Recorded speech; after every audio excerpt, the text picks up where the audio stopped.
Hai, Assalamualaikum warahmatullahi wabarakatuh.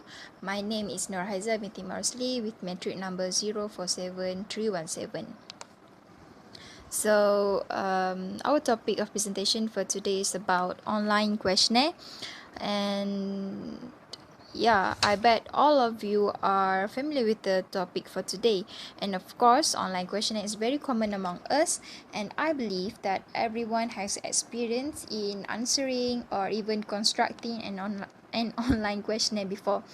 So now, my friends and I will explain more about the online questionnaire. But first, I will cover the definition, and next I will explain about the purposes of online questionnaire. And next, my friends will cover the rest.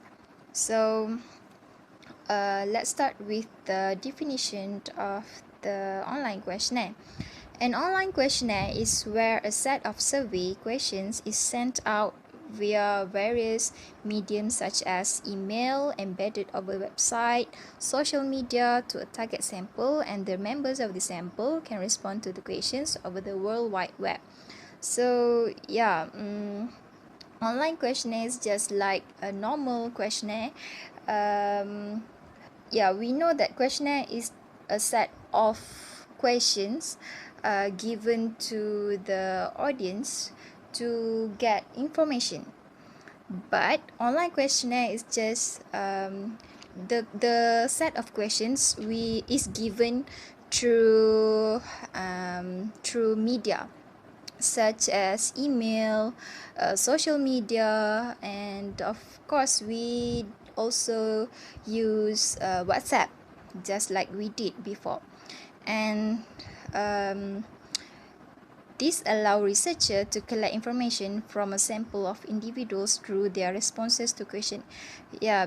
Basically it tells us that a set of online questionnaire is to collect information from sample from an individuals, and through their responses we get to know what we ask from the set of questionnaire. Next, let's continue with the purposes of online questionnaire. So there are three purposes of online questionnaire, which are: first is to get feedback, the second one is to obtain information, and the third one is as a type of content. So online questionnaire is usually created to get feedback from target audience or customer.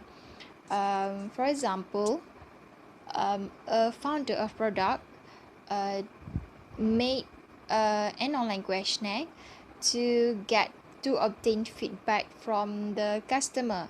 Are they satisfied with the product, or they want to improve the product?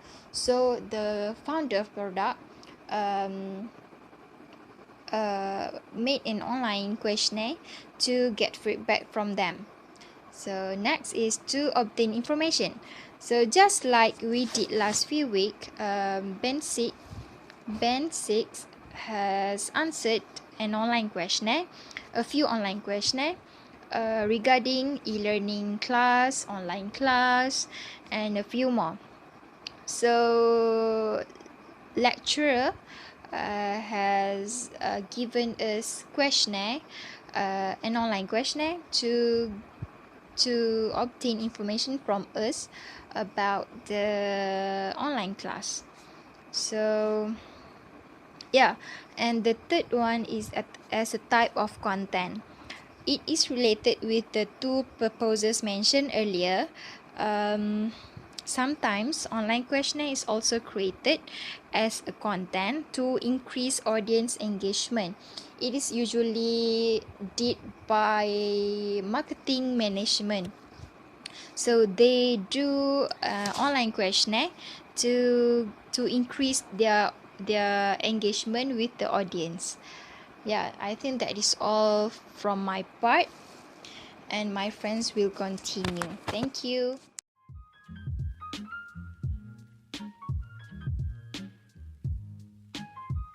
As you guys can see, there are 7 types of questionnaire questions, and the first one is open-ended question, where there is no right or wrong answer, because this question would need would need you to answer it subjectively.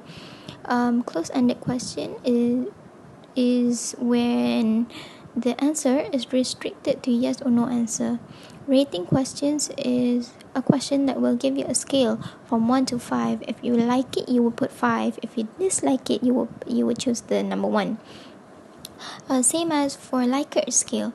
Likert scale is if you dislike it, if you disagree, you would choose number 1. If you agree, you would choose number 5. For multiple choice questions are the type of questions that we answer in our exams. It will give you ABCD and you would choose from the ABCD. For the picture choice questions, as you guys can see here, it will give you pictures and you would choose based on the pictures. For demographic questions are the questions that we would get when we get a questionnaire on the first page. The questions basically will ask you about your gender, your age, your level of education. However, on your right side, it's a restaurant survey. It will ask you about the day you visited, the food quality, or maybe the improvements that they can do on their restaurant. Yeah.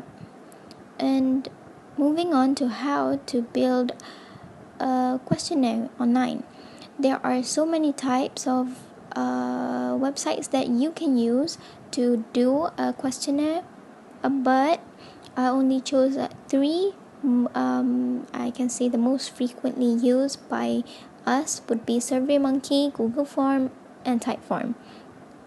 However, when doing a questionnaire, when building a questionnaire, there are 10 considerations that has to be taken, which are method of data collection, survey question wording, meaning that is the word that you use in the question understandable by others, and the respondent's effort, sequence of questions, is it in the correct order, format of questions, accuracy of information. Automating for efficiency means that you would get the result instantly without you having to analyze the questionnaires one by one manually. Okay. Survey layout, structure of the questions, and information analysis. Moving on to number of participants needed for the questionnaires.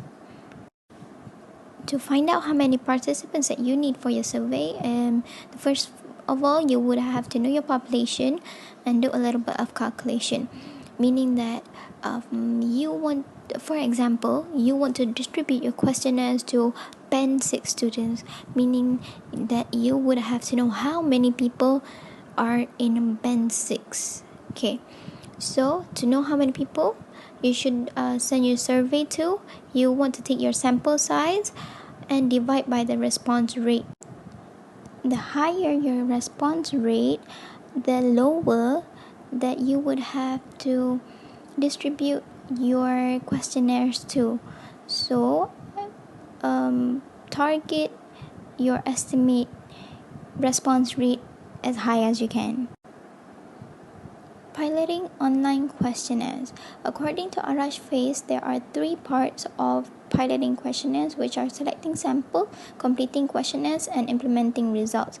Selecting samples, identify your target group, choose 5 to 10 people to test, or you can do as much as you can, meaning that if you have a group of 15 people, you can distribute to the 15 people. Completing questionnaires, meaning that train your data collectors. Tell them what you want, how you want them to answer your questionnaires. Solicit additional feedback, meaning that after they've answered the questionnaires, you can ask them for feedbacks. If the questionnaires is okay, what's bad about the questionnaires, if they understand it or they don't understand it. For the last one, implementing the results. For online questions.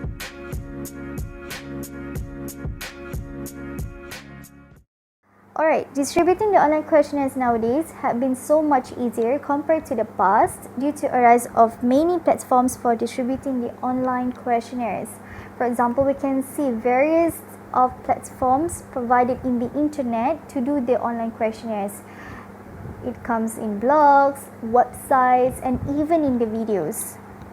However, despite with all of these platforms, we still need to decide on a suitable method and platform to distribute the online questionnaires. Why? Because without suitable method and platform, we might deal with various problems throughout the research, such as a problem to check whether the targeted respondents answering the questionnaires or not. If this is happening, it will be a problem to collect the definite data. So it is really a compulsory for us to always really look back to our topic and get to know who are our targeted respondents. Then we can have idea what are the information we are looking from them. Alright, so here are a few methods and platforms to distribute the online questionnaires. For the first one, we can send email questionnaires, as email have the ability to control who are the targeted respondents you want to be in your distribution efforts. Let's say we are using email as a medium to distribute the online questionnaires. It is easy for us to observe and check whether our respondents already respond to our questionnaires or not by looking via their replies. And the next one, we can add questionnaires in the websites, where we can incorporate the questionnaires into the website so the visitors had the chance to answer. And the third one, we can embed questionnaires in blog posts, as commonly for a blogger, they will explain the details of the survey beforehand in order to enlighten the respondents the purpose of the data collection. And the last one, we can share questions over social media, which is convenient for those who are looking for large-scale respondents or their research topic related to social media. Why? Because there are many social media users that can respond to the questionnaires. For example, they can paste their questionnaires on Facebook, Instagram, or Twitter. However, the technology for distributing the online questionnaires is evolving. It is getting advanced. Today, there are plenty survey authoring software packages that make online survey research much easier and faster. So here are a few examples of survey authoring software packages and their functions. For the first one is Typeform. It is an online software that focuses in online form building and online surveys. It includes free features such as unlimited questions and answers. So Typeform is flexible because the user do not have to be worried for the limitation of words they're going to jot down, whether in the forms of questions or answers. And the next one is Certificate, which is the customer feedback tool used by marketing, product, and support teams. It helps you to gain more customer feedback. So through certificates, we can have idea for what is the opinion of the customers or respondents pertaining to our product or any topic. And the last one is SurveyMonkey, which is an internet program and hosting site that enables a person to develop a survey for use over the internet and provides 15 different types of survey questions. So SurveyMonkey provides with varieties of variety types of survey questions, such as open-ended questions, multiple choice questions, and even Likert scale. Okay, so here are a few examples of survey authoring software packages, which I believe there are more in the internet. Okay, so that's all from me for distributing the online questionnaires.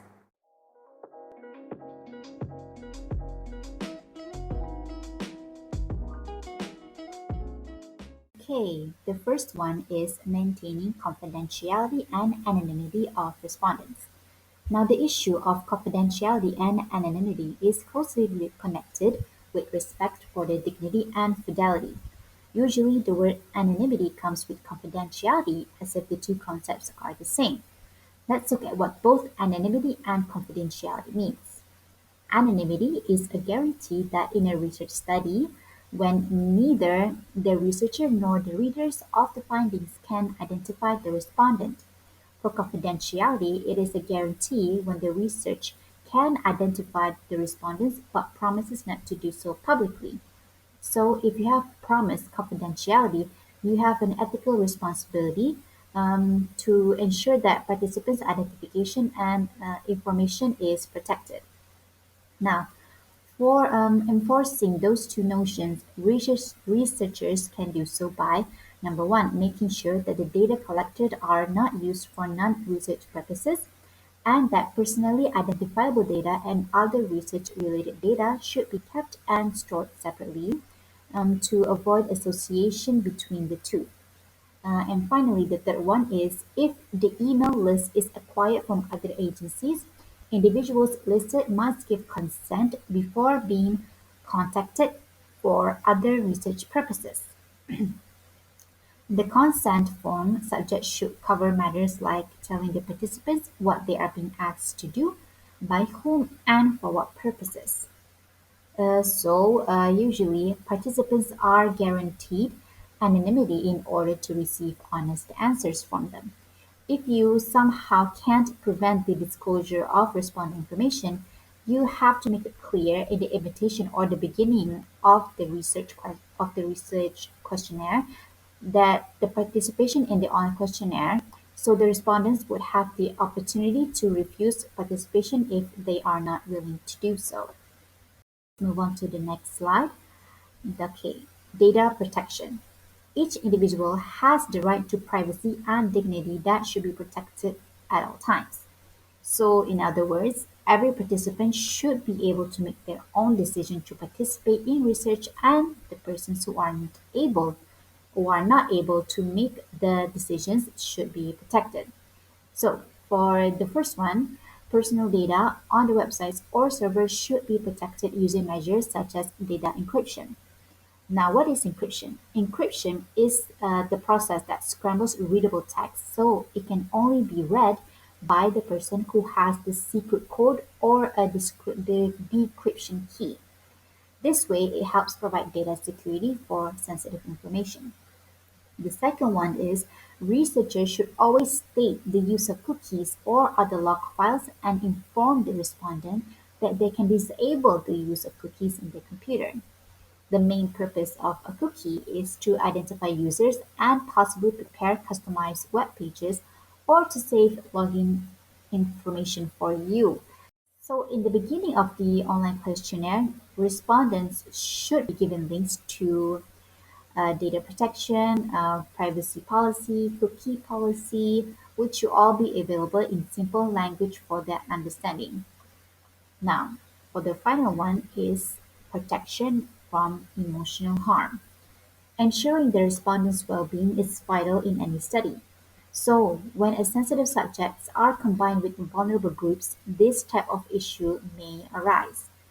Now, the two aspects of protecting respondents are number one, ensuring the information respondents gave are dealt with in the most sensitive manner, and the second one is ensuring participation does not affect participant in any adverse manner. So the relevant considerations to these are connected with the anonymity clause that I have mentioned before in the previous slides. Now, what is adverse manner that affects the participants? Well, adverse manner means that the study that you're conducting may have negative effects on the respondents without the researcher being aware of the fact. Since most of the online questionnaires are administered in an automatic manner, it is impossible to guess which or what questions might trigger certain emotions since everyone's experiences is different. So, in order for the most risky effect for respondents to be triggered is self-harm. So, to avoid that at all costs, we must take absolute precaution in wording our communications. We can do so by posting about the nature or introduction of the study so the respondents would know what they're getting themselves into.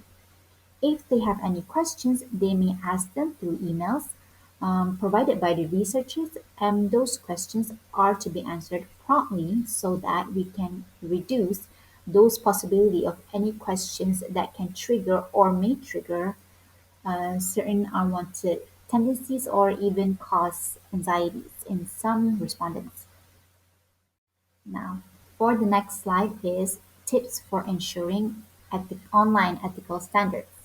The first one is consider participants' expectations, perceptions, and awareness about the importance of privacy. It should tell the participants what they are being asked to do, by whom, and for what purpose. It should inform the participants what rights they have in the process and the right to withdraw from that process if need be. The second one is use a password identity system to ensure authentic participants to avoid anyone else from pretending to be them. The third one is assign each participant a unique identification number or code to track progress and maintain security. The fourth one is provide opportunities to participants to reach the research team or to clarify any concerns as mentioned before. And the final one is to ensure no authorized person is able to access the data.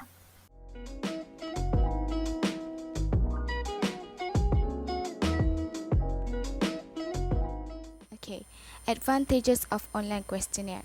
First, it is a faster medium to reach the target audiences. For example, if we compare it with the other questionnaire, such as paper surveys, the online questionnaire are much more faster in getting the feedback from the respondent.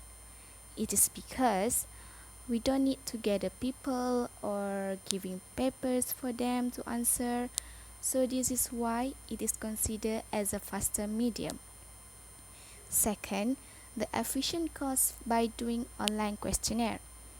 We all know that online questionnaire is an online tool, which means it will require minimum resources as we does not need any paper or maybe pen to be distributed. The researchers need to give only link of their questionnaire to the target audiences. Lastly, for the advantages of online questionnaire is the real-time analysis. What do you guys know about real-time analysis? Well, let me answer it. Real-time analysis helps you to analyze the data in real time from your central dashboard. You could analyze your data as soon as you manage to collect the information that you get. For example, if your respondents answer the questionnaire, the data will automatically save and you could analyze it anytime. So let's move on to the disadvantages of online questionnaire. First, the questionable data reliability. We all know that online questionnaire does not require the respondent to come for interviews. Therefore, the feedback from the respondent could be questionable. It is because our perspective is different from other people. What we could understand from what they write might be different from what they want to say. Hence, it is questionable as we could not ask them about their writing. Next, the cooperation issues from the respondent in online questionnaire. Sometimes people might left the question or do not answer one or two questions because they overlook it or they don't know what to answer. Due to this, it will be difficult for the researchers to analyze since the data is incomplete. Lastly, the disadvantages of online questionnaire could be seen through the limited access to certain population. People in the rural area might have difficulties to access the online website. For example, if the online questionnaire for the orang asli in Taiping, it is difficult to make sure all the target audiences to answer the questionnaire, since some of them might not have devices to use it, or maybe they do not have the internet connection at their places. Therefore, not all population are able to use online questionnaire. Okay, so that's it from me. I'll pass the next slide to my team members. Thank you.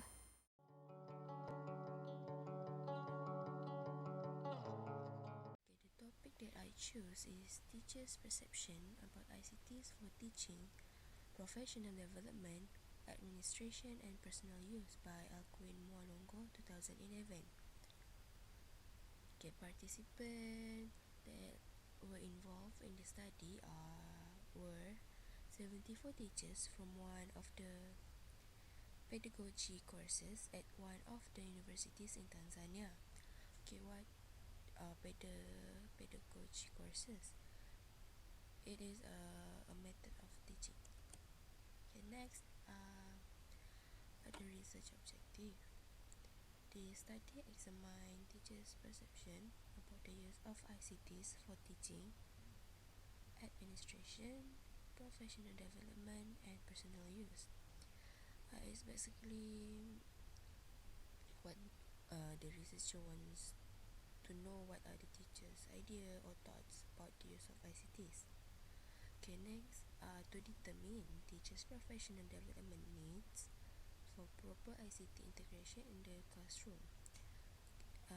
In simple terms, it is want to gauge the teachers' level of understanding on how to use ICT in their classes. Okay, next, the methodology. The researcher's data were collected from two sources. One is SurveyMonkey, which are an online survey questionnaire, and from online posting generated from the researcher's blog. Okay. For the online questionnaire, it will generate qualitative and quantitative data, but from the blog, generate only qualitative data only. Okay, next. Okay, for the researcher analyzed the qualitative data by read it word by word or verbatim, and it will be analyzed via WebQDA. Okay, WebQDA is an online free tool to analyze qualitative data where the research question will be coded according to their theme. For more information, you can search it for yourself. Okay, for the SurveyMonkey, where quantitative data will be extracted, will analyzed online in the form of percentages. Okay, the researcher stated that he used online questionnaire because of the fast turnout of responses and the research participant anonymity will be maintained, and because of the fast turnout of responses, the data was collected within 3 weeks time. Okay, that's all from me. Thank you. Any question?